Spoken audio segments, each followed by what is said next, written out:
Sebuah kisah hidup dari seorang putra. Kejadian yang dialami oleh bapaknya ini sekitar tahun 2015, ya mungkin sekitar 7 atau 8 tahun yang lalu, yang dimana keadaan orang tuanya, yang sebut saja namanya Pak Juki, meninggal dalam keadaan yang sangat tidak wajar. Sebagai seorang anak, tentunya ketika bapaknya itu jatuh sakit, anak itu kan pasti ngerawat. Dan ini pun yang disampaikan dan diceritakan oleh putra narasumber yang mengetahui bagaimana proses ataupun kejadian-kejadian yang tak wajar ketika menjaga bapaknya itu di rumah sakit. Keadaan bapaknya itu kurang lebihnya itu hampir 10 hari itu di rumah sakit, yang awalnya itu kecelakaan kerja.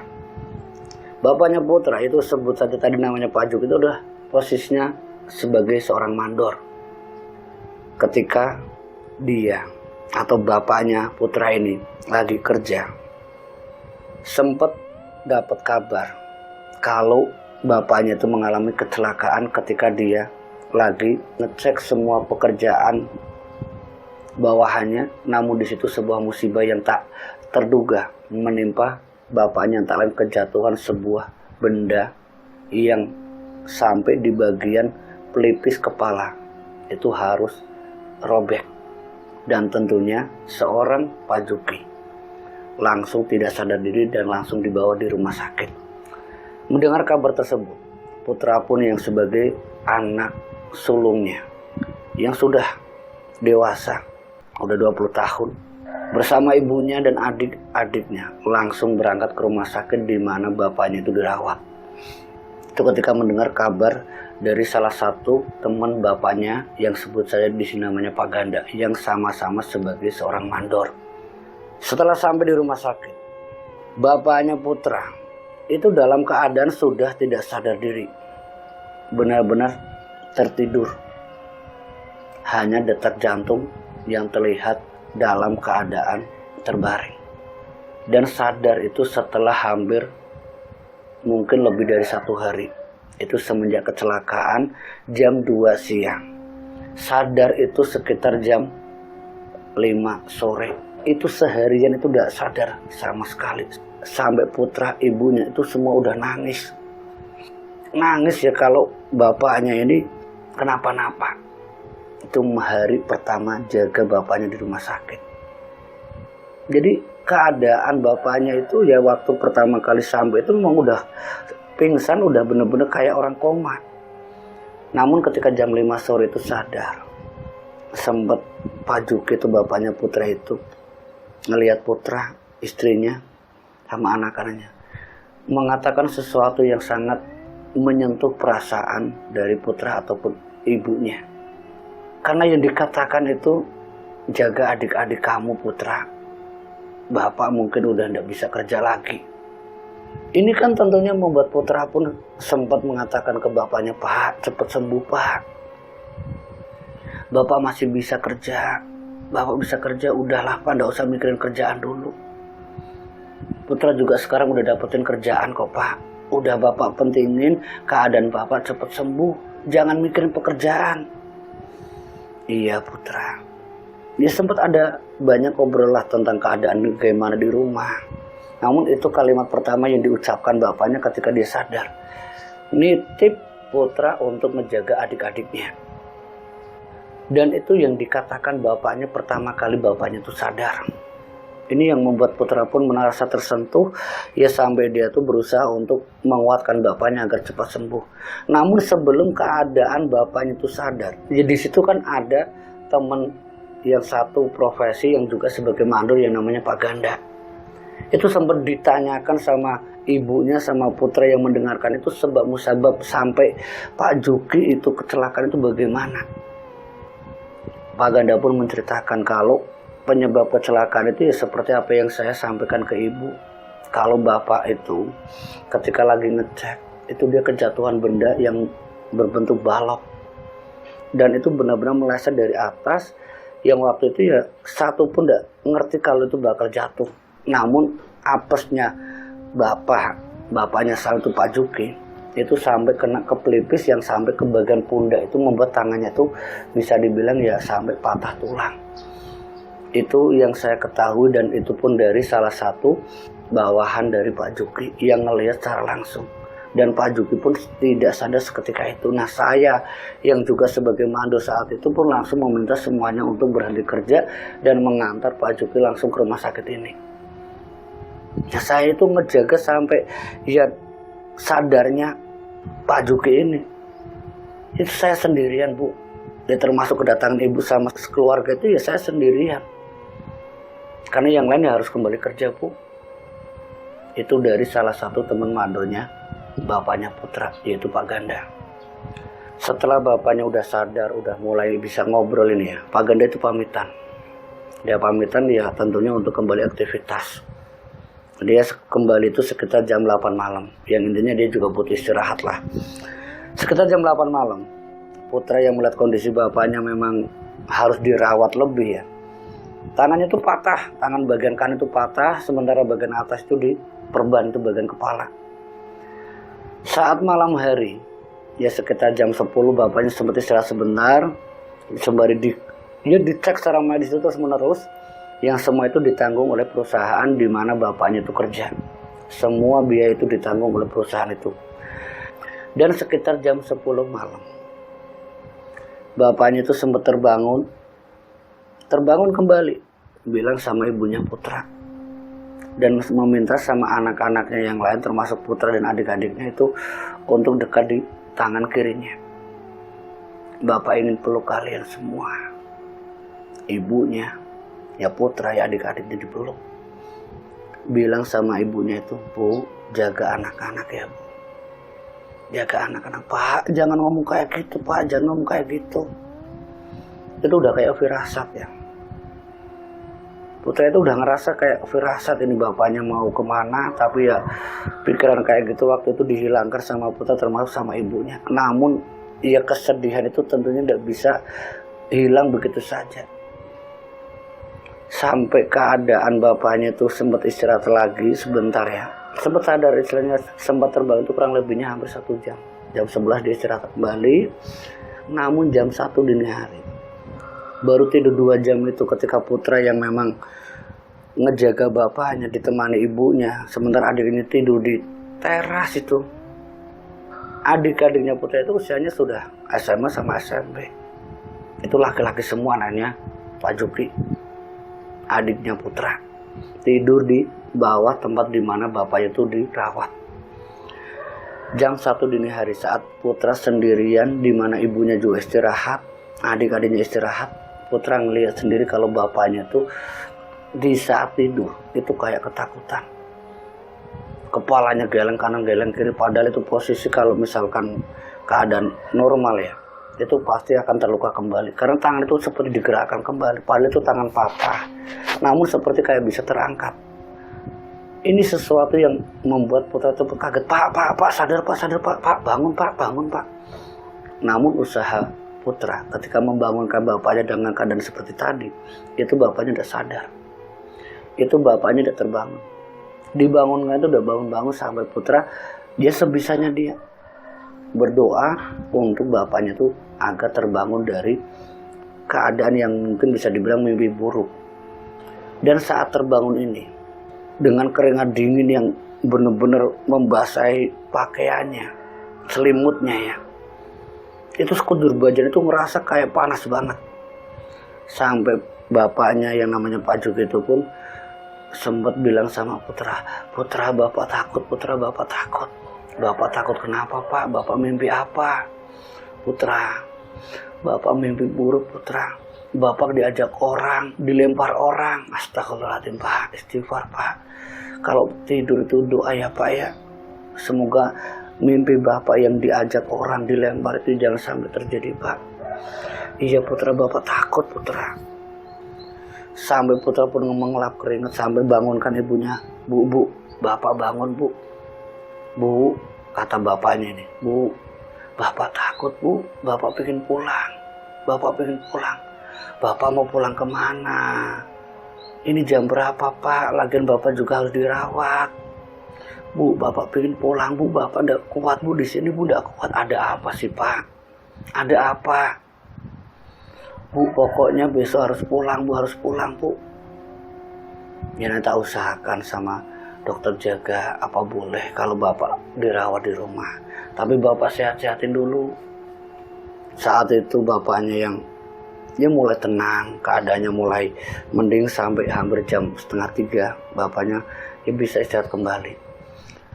Dan esok harinya putra dan ibunya itu mendatangi dokter jaga yang meminta kalau bapaknya itu bisa dirawat di rumah. Namun jawaban dari dokter, keadaan bapak kamu itu belum stabil. Dia banyak kehilangan darah.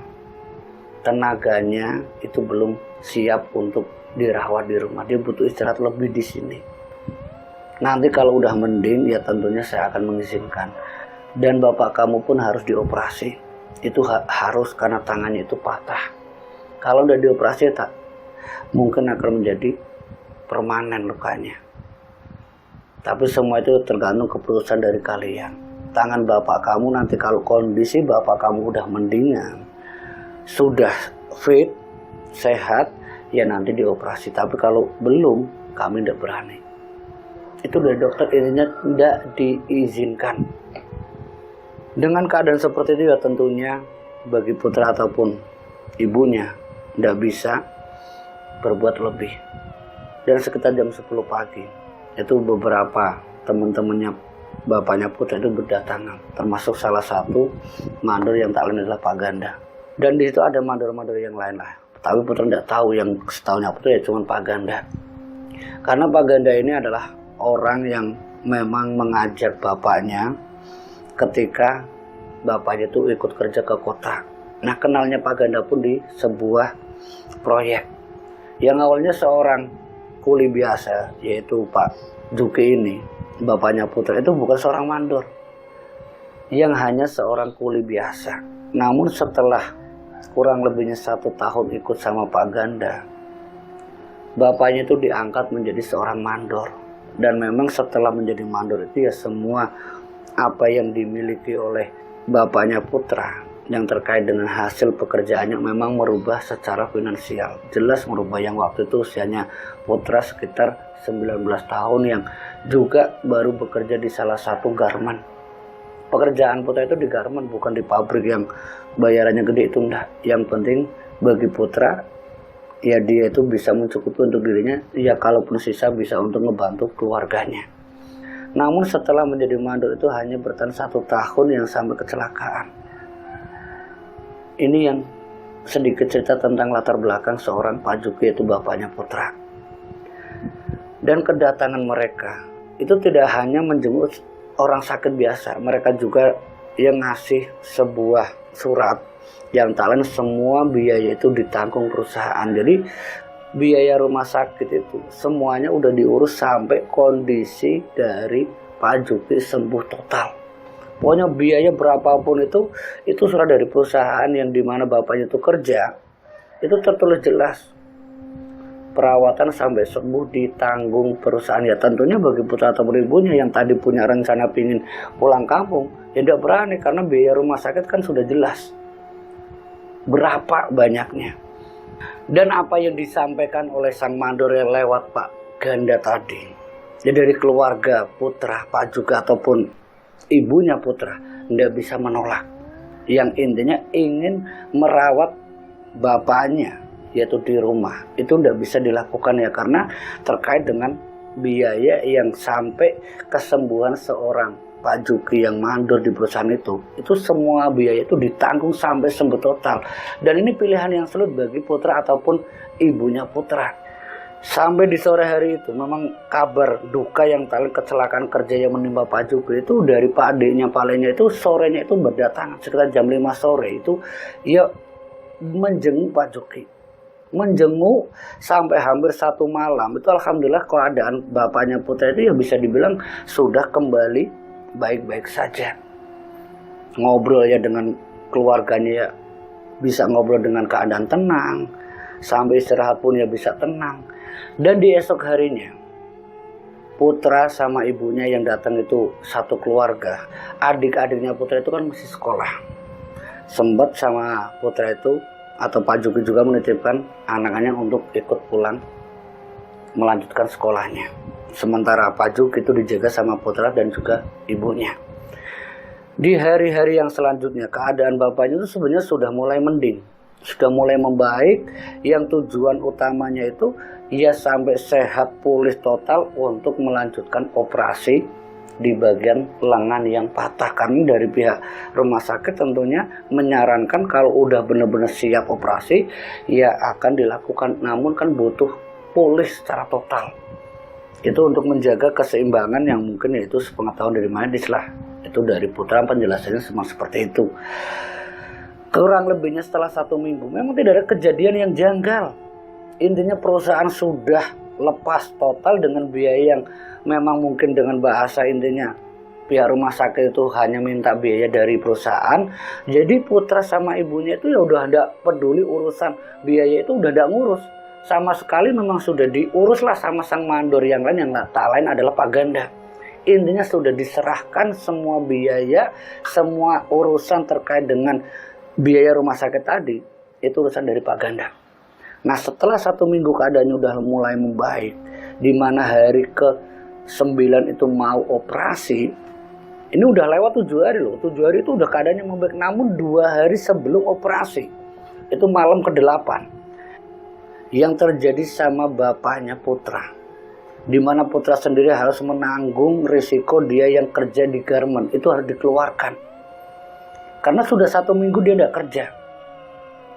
Yang lewat telepon itu ditegur secara langsung kalau kamu tidak bisa melanjutkan pekerjaan dan silahkan ambil ijazah kamu. Itu langsung tanpa harus ketemu sama putra. Itu langsung dikeluarkan karena 7 hari. Karena sewaktu dia berangkat memang tidak sempat izin ke perusahaan tempat dia kerja. Ini salahnya putra juga. Namun kembali lagi ke cerita terkait dengan keadaan bapaknya putra yang saat itu di rumah sakit menjelang operasi itu 2 hari lagi. Itu malam ke-8 yang dialami putra sekitar jam 1 dini hari. Kembali seperti di saat pertama kali putra itu ketemu dengan bapaknya, itu di saat bapaknya yang koma itu hampir ya beberapa jam. Kejadian itu terulang kembali. Yang lain bapaknya itu ketakutan sampai mimpi buruk itu dia didatangi sama sosok yang ada di dalam mimpinya, Pak Juki, yang menceritakan ke putra ketika dia sudah sadar dengan keadaan ketakutan yang luar biasa. Sosok hitam besar bersama seseorang yang tidak dikenal. Pak Juki itu dilempar ke jurang. Mimpi itu membuat bapaknya itu ketakutan sampai putra pun harus bagaimana dia tidak tahu, termasuk ibunya juga hanya bisa berdoa. Ada apa dengan mimpi ini? Dia masih ketakutan dan keringat dingin sampai badan itu benar-benar tidak bisa kayak orang normal, itu tidak bisa. Tangan tuh cuma lengan satu yang menggigil ya, mendekap putra, memeluk putra, ketakutan yang sangat lebih ya. Dan setelah bapaknya tadi cerita, ya putra hanya bisa berharap semoga mimpi itu bukan hal yang nyata. Meminta sama bapaknya tuh untuk tetap ingat akan Gusti Allah, sadar, istighfar. Namun bapaknya untuk kembali tidur, istirahat, tidak berani. Karena setiap kali dia memejamkan mata, itu langsung terbangun dan keadaan seperti kayak didatangi sosok hitam besar. Dan dengan satu kata kayak genderuwo itu yang keluar dari bapaknya putra. Putra bapak takut, putra ada genderuwo, ada genderuwo. Di mana Pak? Tidak ada Pak, tidak ada apa-apa. Pak istighfar, Pak istighfar. Baca sebisanya bapak. Sampai dini hari itu bapaknya udah tidur sampai subuh. Setelah dengar azan subuh itu di dalam rumah sakit, di mana keadaan putra sama ibunya itu ya sempat gantian sholat subuh, itu bapaknya baru istirahat. Sampai pagi hari sekitar jam 8:30 itu udah jaga yang ngecek bapaknya ini, melihat kondisinya tuh udah stabil kembali.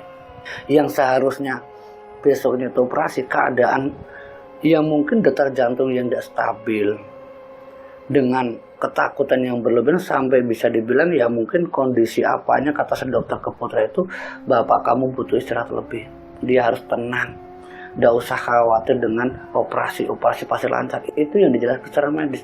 Secara logika mungkin dokter itu mengatakan ke Pak Juki untuk tetap tenang, Yang sebenarnya terjadi sama bapaknya Putra itu bukan ketakutan nanti kalau dioperasi, tapi takut, memang benar-benar takut didatangi genderuwo tadi. Dan itu bukan karena takut mau dioperasi, itu bukan, tapi pihak rumah sakit kan menjelaskan seperti itu. Ya mudah-mudahan diterima. Bapaknya disuruh tenang untuk kondisi sekujur badan itu agar bisa fit kembali. Ya keadaannya itu udah bisa jalan, udah bisa ngobrol, itu udah bisa. Namun karena kondisi kestabilan darah yang tadi malam itu tidak normal, ya tentunya ini butuh waktu lagi. Sampai pas tiba malam ke-9 ini, malam ke-9 di rumah sakit, dalam keadaan sadar itu bapaknya Putra itu menuju ke salah satu arah yang tak lain di pojok rumah sakit, di mana bapaknya itu ya dirawat. Di situ ada yang lain, itu bilang ada genderuwo, dan itu terus menerus sampai banyak orang yang di situ itu mengatakan kalau bapakmu ya mas itu lagi diperlihatkan sosok yang sangat mengerikan, mungkin itu diincar mas, diincar sama genderuwo. Itu ada yang bilang seperti itu. Namun pikirannya Putra itu ya tidak sampai kepikiran mau ditumbal atau apa, itu sama sekali tidak ada. Karena ini terkait dengan kecelakaan kerja di sebuah perusahaan. Dan memang mimpi itu semua datang, sampai mimpi yang keduanya itu datang lagi. Dan kejadian yang ketiga kalinya, itu sosok genderuwo itu dengan keadaan mata terbuka bapaknya itu selalu ada dan ada. Sampai bapaknya tidak bisa tidur tuh semalaman di malam ke-9. Tidak bisa tidur sama sekali. Setiap kali dia pejamkan mata, seakan-akan sosok genderuwo itu ada di samping dia. Sudah ada, namun Putra itu tidak bisa berbuat lebih, hanya bisa ya berdoa sebisa mungkin dengan membaca sebisanya. Sampai ketika esok harinya, ketika dokter jaga yang mengecek kondisi dari Pak Juki, itu mengatakan kalau bapakmu itu belum siap untuk dioperasi, dia butuh istirahat lagi. Dan waktu yang sudah kurang lebihnya 9 hari, itu sudah ditunggu sama ibunya, sama Putra untuk bisa segera operasi dan bisa pulang ke keluarga yang tak lain, kumpul keluarga. Namun yang terjadi, dia bapaknya Putra itu tidak bisa operasi, yang tak lain ya harus nginep lagi di rumah sakit itu untuk menstabilkan kondisi fisik dari bapaknya Putra, yaitu Pak Juki. Di malam ke-8, malam ke-9 kejadian yang memang sangat tidak wajar. Sampai malam ke-10 ini malam terakhir di mana bapaknya itu meninggal. Putra itu secara nyata melihat langsung apa yang dilihat oleh bapaknya di malam 9, itu sosok genderuwo itu ada di atas tubuh bapaknya, yang saat itu benar-benar nyata ketika apa yang disaksikan oleh Putra sama ibunya itu ngeliat bapaknya udah tersengal-sengal. Itu masih jam 9 malam, bukan jam 1, jam 2, itu bukan jam 9 malam. Itu ngeliat sosok genderuwo itu ada di tubuh bapaknya, duduk di atasnya, yang secara sekejap mata itu terlihat. Dan Putra hanya bisa berdoa membaca sebisanya dia, sampai apa yang dia lihat tadi itu mungkin sudah hilang.